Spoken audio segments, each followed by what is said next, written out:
Welcome देश के कर्णधारों.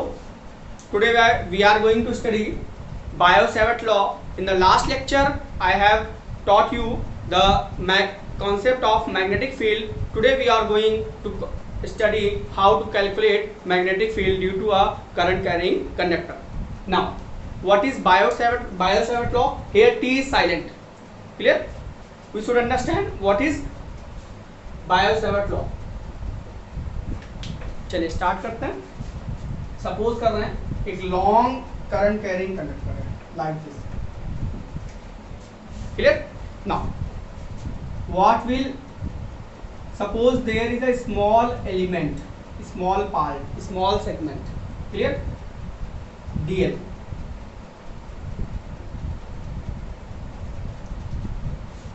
The length of segment will be AB. Sorry, DL, small dl, and segment is AB. Clear? I current is flowing through the conductor. I current is flowing through the conductor. Then product of current and this small segment DL is known as current element or it is also known as current segment.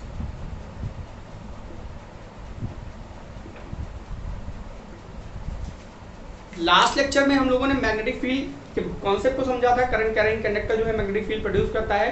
अब हम लोगों को समझना है कि different conductors जो है कैसे मैग्नेटिक फील्ड को प्रोड्यूस करते हैं. तो यहाँ पे आज हम स्टार्ट करने जा रहे हैं सबसे पहले बायो-सावर्ट लॉ, क्योंकि बायो-सावर्ट लॉ की हेल्प से ही हम सारी मैग्नेटिक फील्ड को कैलकुलेट करने जा रहे हैं. ठीक है? तो बेसिकली जो करंट है, आई करंट फ्लो कर रही है सर्किट में, और यहाँ पे जो डीएल है वो एलिमेंट है, डीएल लेंथ माना है. ठीक है? तो करंट और डीएल के जो प्रोडक्ट है उसको हम लोग करंट एलिमेंट और करंट सेगमेंट कहेंगे. ठीक है?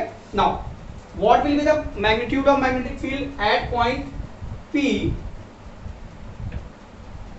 from which is at r distance from point mid point of current segment AB. ठीक है? ये R. ठीक है? तो ये जो करंट सेगमेंट AB है, DL है. ठीक है? ये जो R वेक्टर है की पोजीशन को हम लोग R से रिप्रेजेंट करते हैं. R वेक्टर से, ये R वेक्टर है, ये थीटा एंगल है. ठीक है? तो DL एंड R के बीच में, R वेक्टर के बीच में जो एंगल है इसको वेक्टर से कंसीडर कर लेते हैं, क्योंकि स्मॉल लेंथ को हम लोग वेक्टर में लिख सकते हैं. तो DL और R के बीच में जो एंगल है वो है थीटा. ठीक है? तो मैग्नेटिक फील्ड का जो कॉन्सेप्ट होगा due to this small segment वो क्या होगा? Number 1, the magnetic field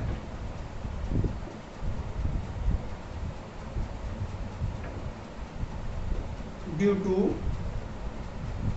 current segment ideal will be magnetic field at P.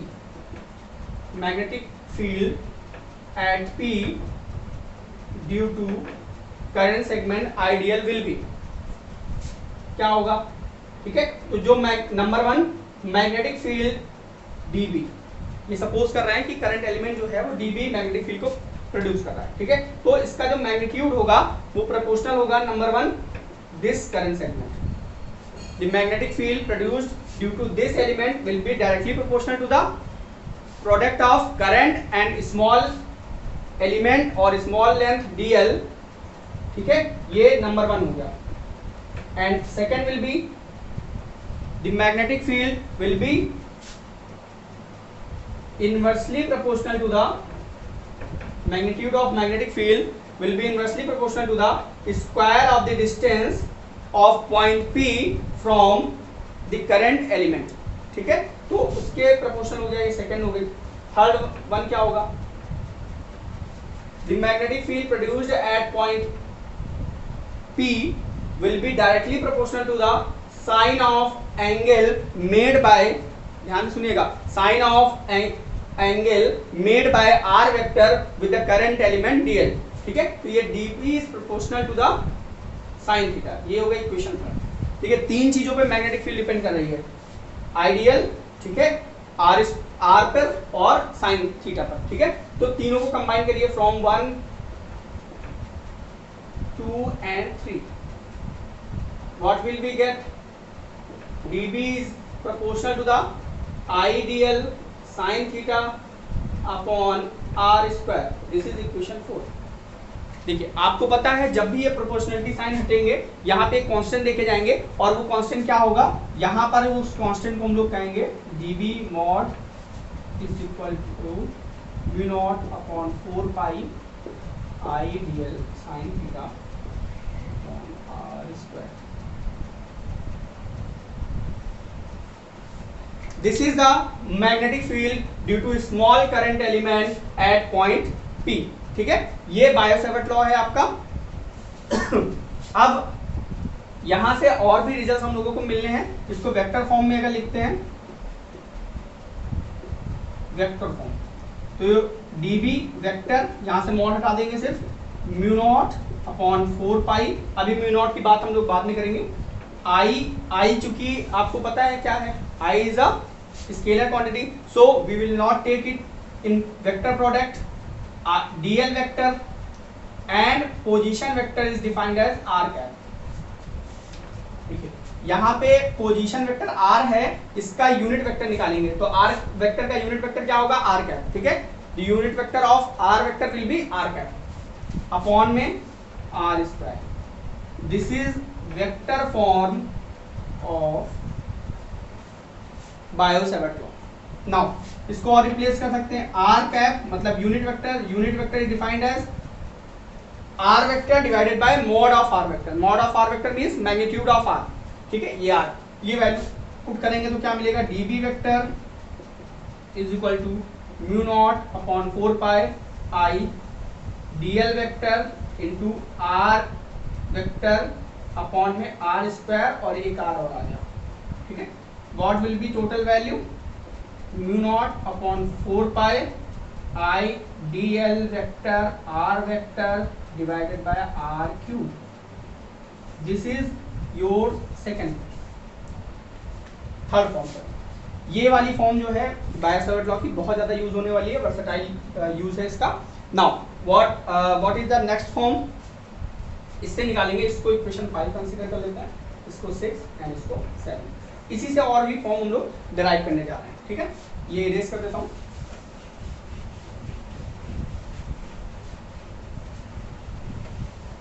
Current density को डिफाइन किया है आप लोगों ने. ठीक है, what is the current density, current density defined as current flowing per unit cross section area. Current density defined as current flowing per unit cross section area. Then I will be j into a, am I right, and multiply dl both side, we will get idl is equal to j into dl.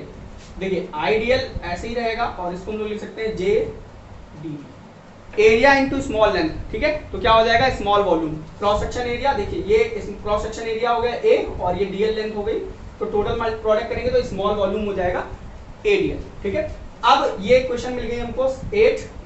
Ideal की value put कर दीजिए equation 5 में, तो क्या मिल जाएगा, from 5 we will get dB vector mod. इसको आप सिर्फ dB भी लिख सकते हैं, यहाँ पे कोई प्रॉब्लम नहीं आएगी आपको. Mu naught upon 4 pi I, sorry I नहीं लिखेंगे, j dV upon r square sine theta. ठीक है, ये इक्वेशन 8 हो गई. इस फॉर्म को भी याद रखिएगा. इसी को वेक्टर फॉर्म में भी लिख सकते हैं, बहुत ज्यादा यूज नहीं होने वाला है, बट हम इसको लिख देते हैं ताकि आपको पता रहे. J itself is a vector quantity. J cross D.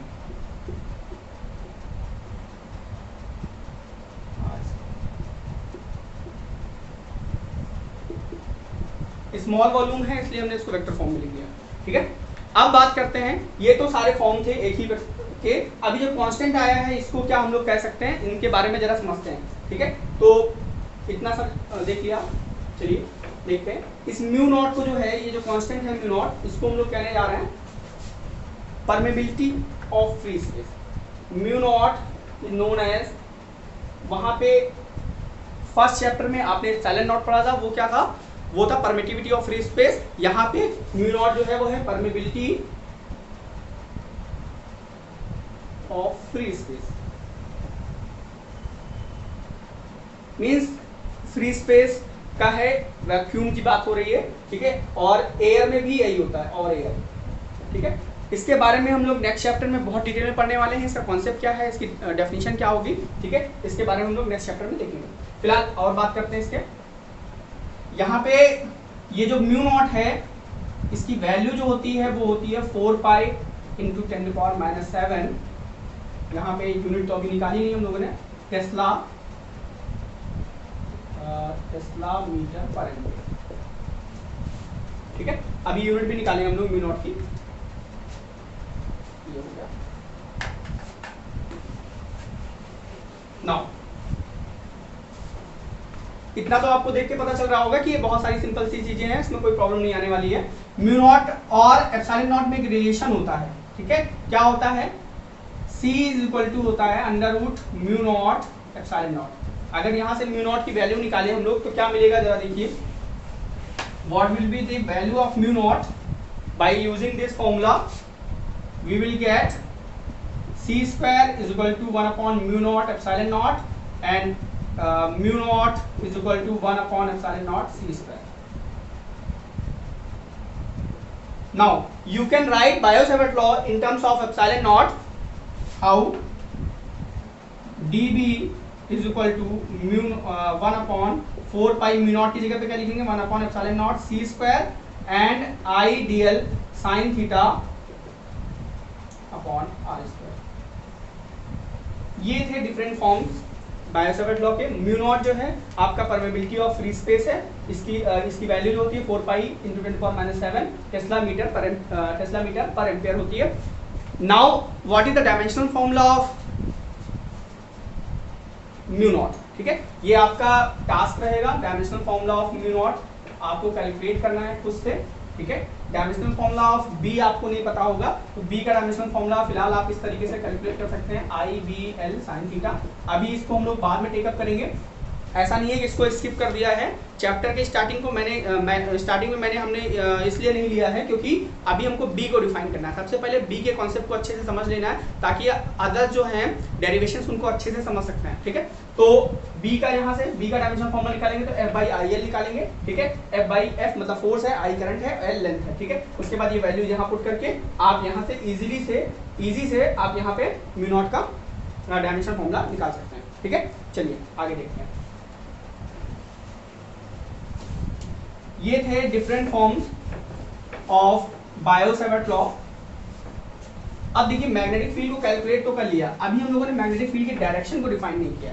How will we define direction of magnetic field, ठीक है। यहां से अगर हम यूनिट निकालना चाहें, यूनिट ऑफ बी, ये भी पहले देख लेते हैं, फिर उसके बाद डायरेक्शन बात करते हैं। यूनिट भी नहीं देखी अभी तक हम लोगों ने, टेस्ला तो मैंने लिख दिया था। फिलहाल dB इज इक्वल टू क्या होगा, mu naught upon 4 pi I D L sine theta upon R square. देखिए म्यू नॉट का मैंने लिखा था टेस्ला मीटर पर एम्पियर और आई का होगा एम्पियर इंटू मीटर अपॉन में मीटर स्क्वायर और ये dB.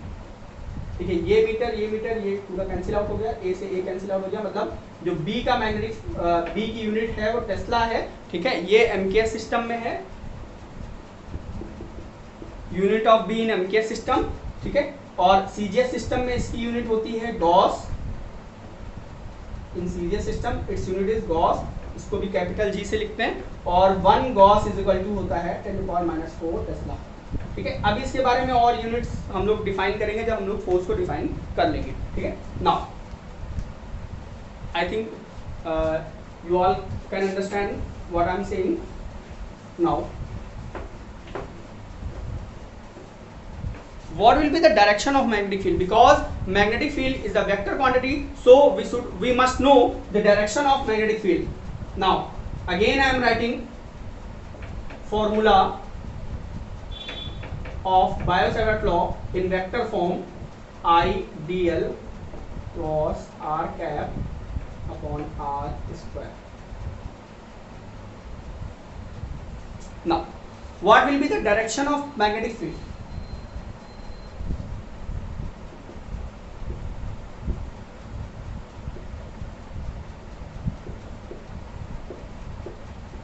number we can find direction of magnetic field by using this cross product, by using dl cross r।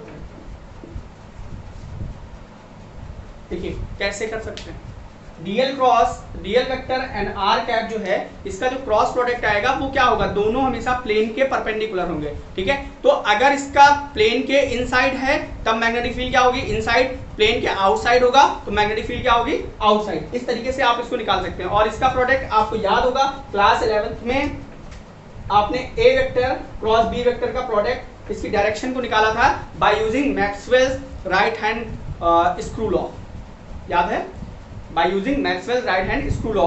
आप एक हाथ में क्या करेंगे, आप क्या करेंगे, स्क्रू ड्राइवर पकड़ेंगे और ए जैसे ये आपका आई है, ठीक है, ये डीएल वेक्टर है, करंट इधर जा रही है तो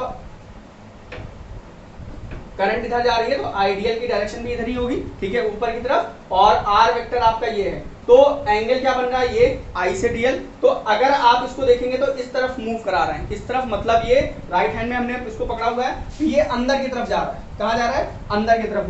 मतलब है कि यहाँ पे मैग्नेटिक फील्ड जो है वो इनसाइड द प्लेन है, ठीक है। अगर ये करंट की डायरेक्शन अपोजिट हो जाए नीचे की तरफ तो क्या होगा, ये जो स्क्रू ड्राइवर है वो एंगल कैसे बदलेगा, ये इधर की तरफ देखिए, यहाँ पे अगर बना दें ये एंगल हो जाएगा थीटा, तो हमको इस तरफ ले घुमाना है, मतलब इस वाले वेक्टर से आइडियल से आर की तरफ। तो आइडियल से आर की तरफ जब मूव करेंगे तो क्या होगा, ये बाहर की तरफ आएगा, मतलब मैग्नेटिक फील्ड क्या होगी, बाहर की तरफ, ठीक है। तो ये राइट हैंड स्क्रू लॉ अगर नहीं पता है आपको तो आप 11th क्लास की बुक उठाकर देख सकते हैं, वहां से आपको क्लियर हो जाएगा। फिलहाल मैंने आपको बता दिया है कैसे होगा, एक बार फिर रिपीट कर देता हूँ। देखिए ये आइडियल है, मतलब डीएल की डायरेक्शन ये है, आर वेक्टर की डायरेक्शन ये है, तो हमको डीएल से आर की तरफ जाना है। देखिए जो पहले होगा उससे दूसरे वाले की तरफ जाना है, तो डीएल से आर की तरफ जाएंगे तो ये क्या होगा, ये अंदर की तरफ जाएगा, दैट इज मैग्नेटिक फील्ड जो होगी वो इनसाइड द प्लेन होगी। और अगर इधर की तरफ देखें, इस यहाँ पे देखें तो क्या होगा, हम लोग क्या होगा, डीएल से आर की तरफ ऐसे जा रहे हैं, मतलब ये बाहर की तरफ आएगा आपका स्क्रू ड्राइवर, तो यहाँ पे मैग्नेटिक फील्ड जो होगी वो आउटसाइड द प्लेन होगी। देखिए इनसाइड द प्लेन के लिए ऐसा डायरेक्शन बनाएंगे और आउटसाइड द प्लेन के लिए ऐसा डायरेक्शन बनाएंगे।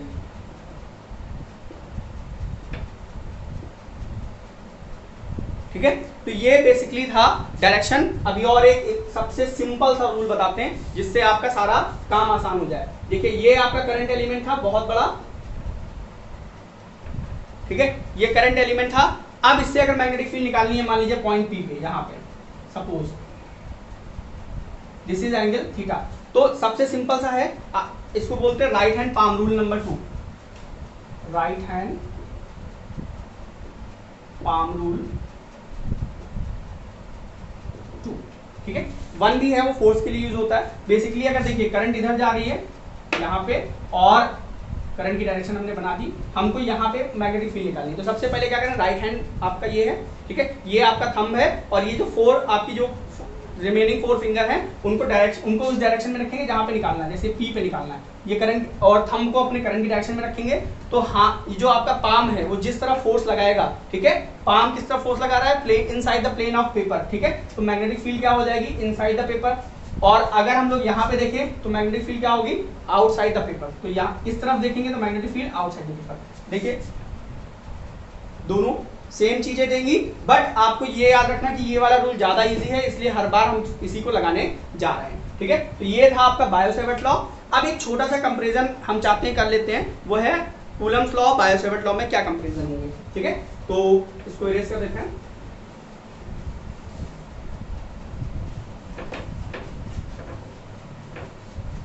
Comparison between Coulomb's law and bio-Savart law. ये बायो-सैवर्ट लॉ है और कूलम्ब्स लॉ भी लिख देता हूं, इधर ही लिख देता हूं।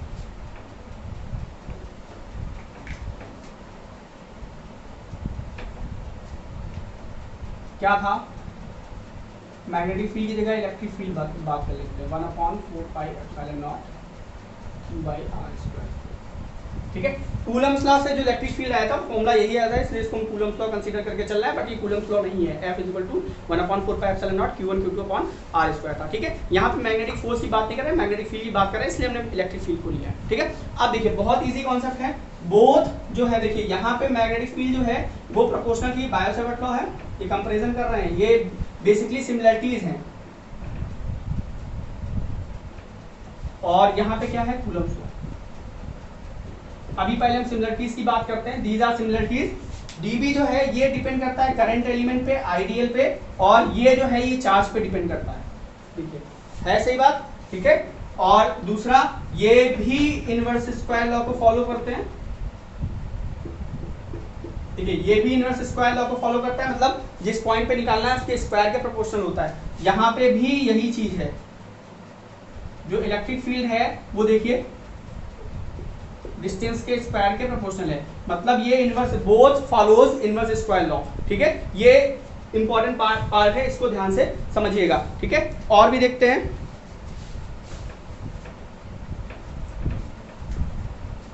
ठीक है। यहाँ पे ये ध्यान देना है कि ये भी लॉन्ग रेंज होता है, ये भी लॉन्ग रेंज के लिए होता है, लॉन्ग रेंज, ठीक है। It is valid for long range, it is also valid for long range.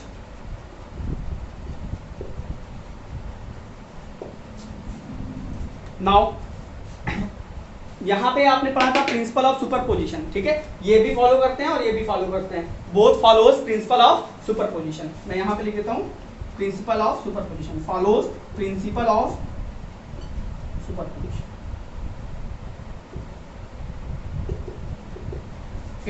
It also follows principle of superposition, ठीक है। ये तो सिमिलरिटीज थी। अब देखते हैं कुछ डिसिमिलरिटीज की बात करते हैं। तो क्या होती हैं डिसिमिलरिटीज या डिफरेंस क्या होता है दोनों में, बेसिकली ये तो कंपैरिजन था। पहला कि यहाँ पे एंगल डिपेंडेंट होता है, देखिए साइन थीटा के प्रोपोर्शन होता है। यहाँ पे डिस्टेंस और आइडियल चार्ज और जो पोजीशन है उसके बीच में कोई एंगल पे डिपेंडेंसी नहीं होती है। dB depends upon sine theta but it does not depends upon any angle, ठीक है।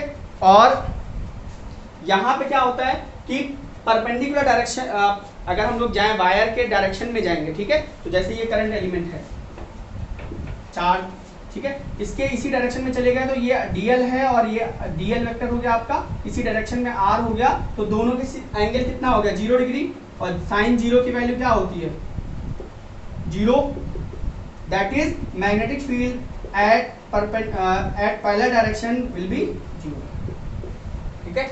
तो पैरेलल डायरेक्शन में मैग्नेटिक फील्ड 0 होती है, बट चार्ज के ऊपर डिपेंड नहीं करता, इधर जाएंगे तब भी मिलेगा इलेक्ट्रिक फील्ड, इधर जाएंगे तब भी मिलेगा, हर डायरेक्शन पे मिलेगा, ठीक है। तो बेसिकली आपके ये डिपेंड करता है, ये बेसिकली आपके डिफरेंस है दोनों में। और ये भी ध्यान रखना है, एक डिफरेंस और याद आ गया, एक डिफरेंस ये था कि यहाँ पे ये depends upon direction of current, but it does not depend upon direction of charge, ठीक है, चार्ज के डायरेक्शन पे डिपेंड नहीं करता है। तो बेसिकली ये डिफरेंस है और ये कुछ सिमिलरिटीज थी, दोनों चीज़ों को आपको ध्यान में रखना है, क्योंकि अगर हमको डिफरेंस और सिमिलरिटीज पता चल गई तो इजीली हम लोग इसी कॉन्सेप्ट, जो कॉन्सेप्ट हम पढ़ रहे हैं, इस कॉन्सेप्ट को उस कॉन्सेप्ट से जो इलेक्ट्रिक फील्ड का था वहां से रिलेट कर सकेंगे, और जब दोनों कॉन्सेप्ट को रिलेट कर लेंगे तो हमको आगे चल के स्टडी करने में कोई प्रॉब्लम नहीं आएगी, ठीक है।